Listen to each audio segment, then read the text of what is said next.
নাড়ু আমাদের সকলের ভীষণ প্রিয়। আর আজকে যে নাড়ুটা বানিয়েছি এই নাড়ুটা কিন্তু বানিয়ে সারা বছর সংরক্ষণ করে খেতে পারবেন। তবে এটা নারকেল দিয়ে নয়, বানিয়েছি কাঁচা আম দিয়ে। তেল ছাড়া কিংবা রোদে দেওয়ার ঝামেলা ছাড়া কাঁচা আমের দুর্দান্ত স্বাদের নাড়ু বানিয়ে সারা বছর সংরক্ষণ করে খেতে পারবেন।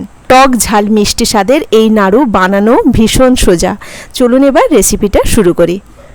দুটো বড় সাইজের কাঁচা আম নিয়ে নিয়েছি। আমগুলো প্রথমে ভালো করে ধুয়ে খোসা ছাড়িয়ে আমটাকে গ্রেট করে নেব। একটা গ্রেটারের সাহায্যে একদম মিহি করে আমটাকে গ্রেট করে নিচ্ছি। এবার এর মধ্যে দিয়ে দেব 1 চামচ লবণ। লবণ দিয়ে আমটা খুব ভালো করে মেখে নেব। লবণ মাখিয়ে 10-15 মিনিটের জন্য আমটাকে রেস্টে রেখে একটা মশলা রেডি করে নেব। নিয়ে নিয়েছি 2টো শুকনো লঙ্কা, 1 চামচ গোটা জিরে আর 2টো এলাচ। শুকনো কড়াইতে একটু ভালো করে নেড়ে চেড়ে নিলাম। এবার মিক্সিতে গুঁড়ো করে নেব। 2টো আম অনুযায়ী এখানে মশলাটা ব্যবহার করেছি।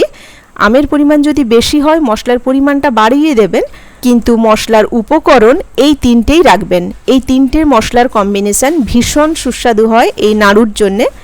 10-15 মিনিট হয়ে গেছে নুন দিয়ে মেখে রাখা আমটা। এখন এই আমটাকে জল দিয়ে একটু ভালো করে ধুয়ে নেব।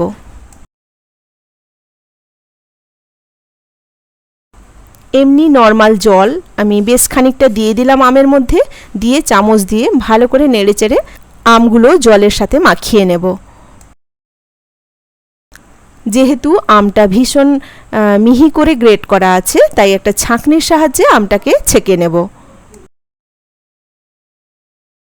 নুন দিয়ে ভিজিয়ে রেখে তারপরে জল দিয়ে যদি আমটাকে এইভাবে চেপে চেপে ধুয়ে নেন, তাতে কিন্তু আমের যে এক্সট্রা টক ভাবটা চলে যাবে। নাড়ু তো উগ্র টকটা ভালো লাগবে না, হালকা টক ঝাল মিষ্টি হলে তবেই খেতে ভালো লাগবে। চামচ দিয়ে চেপে চেপে আমের মধ্যে এক্সট্রা জলটা বার করে দিয়েছি। এই যে দেখুন কতটা টক জল বেরিয়ে গেছে। এবার যে আমটা রয়েছে আমটাকে একটা প্লেটের মধ্যে ঢেলে নিলাম। ওর মধ্যে দিয়ে দিলাম চিনি। চিনির পরিমাণটা এখানটায় থাকবে যতটা পরিমাণ আম তার থেকে একটু কম। গ্রেট করার পরে যদি 1 বাটি আম থাকে তাহলে সেই বাটিতেই 1 বাটি থেকে একটু কম চিনি লাগবে। বেশি চিনি হলে কিন্তু পাক দেওয়ার সময় চিনিটা শক্ত হয়ে যাবে, তাই চিনির পরিমাণটা একটু খেয়াল রেখে দিতে হবে। 5-7 মিনিট চিনির সাথে মাখিয়ে আমটাকে রেখে দিয়েছিলাম। চিনিটা একদম গলে গেছে আর আমের সাথে খুব সুন্দর মেখেও গেছে। এবার চিনি মাখানো আমটা একটা প্যানের মধ্যে ঢেলে নিলাম।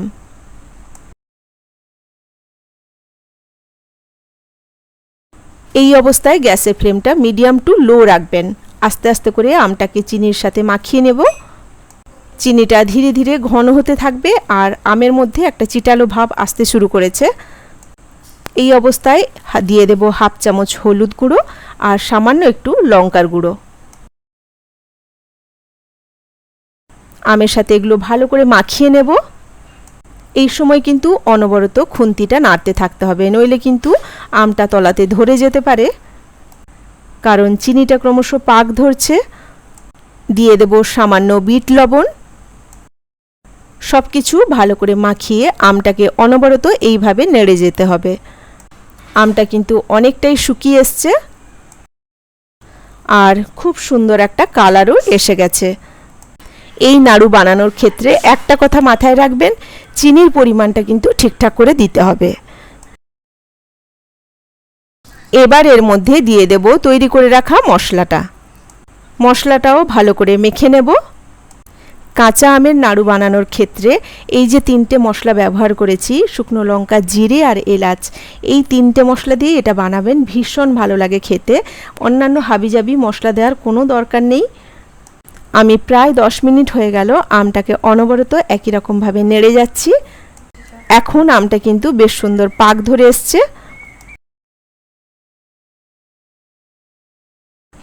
এই অবস্থায় দিয়ে দেব ভিনিগার। 1 চামচ ভিনিগার দিলাম।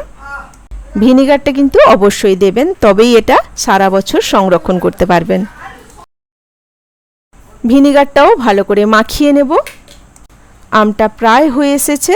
এবার এটা গ্যাস থেকে নামিয়ে নেব। এটা ঠান্ডা হলে কিন্তু আরও একটু টাইট হয়ে যাবে।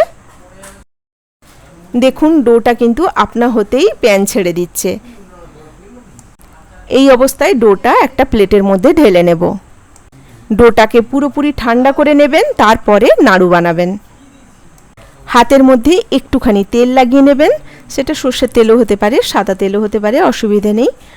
এবার ছোট্ট ছোট্ট গোলা করে নাড়ুর মতো শেপ দিয়ে দেব। সামান্য একটুখানি তেল দিয়ে দিলে হাতে আর চিটালো ভাব আসবে না বা নাড়ুটা আটকেও যাবে না, করতে খুব স্মুথলি নাড়ুটা বানানো যাবে।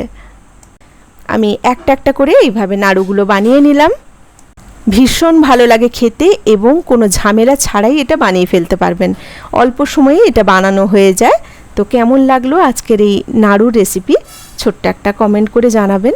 আর যদি ভালো লেগে থাকে তাহলে একটা লাইক দিয়ে পাশে থাকার অনুরোধ রইল। সকলে ভালো থাকবেন, সুস্থ থাকবেন।